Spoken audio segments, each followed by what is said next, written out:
పాలన గాలి కొదిలి బూతులతో కాలం వెళ్ళబెచ్చుతున్న రేవంత్ రెడ్డి పనితీరును ఒకసారి గమనించండి అని చెప్పి కూడా నేను విజ్ఞప్తి చేస్తా ఉన్నా.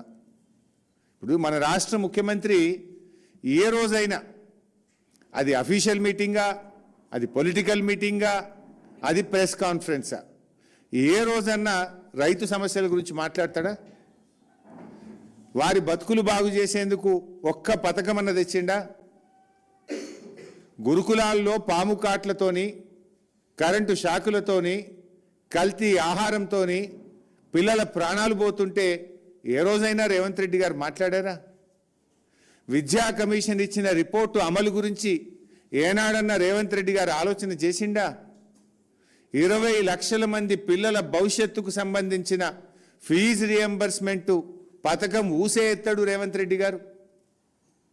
ఉద్యోగాలు లేక నిరుద్యోగులు రోడ్ల మీదకి వచ్చి ధర్నాలు చేస్తూ ఉంటే, జాబ్ క్యాలెండర్ గురించి ప్రశ్నిస్తూ ఉంటే ఒక్క మాట మాట్లాడాడు రేవంత్ రెడ్డి గారు.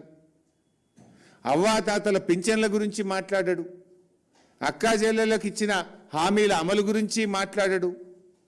రిటైర్మెంట్ బెనిఫిట్లు అందక ఇవాళ ఆసుపత్రుల్లో అనాథల్లాగా ఇబ్బంది పడుతున్న రిటైర్డ్ ఉద్యోగుల బాధల గురించి మాట్లాడాడు.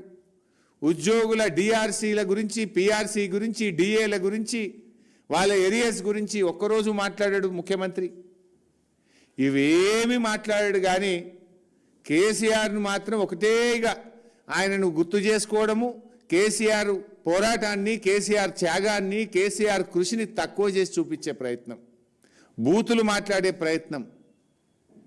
ఇలాంటి ముఖ్యమంత్రి మనకు ఈ తెలంగాణ రాష్ట్రానికి కావడం నిజంగా ఇది తెలంగాణ దౌర్భాగ్యం.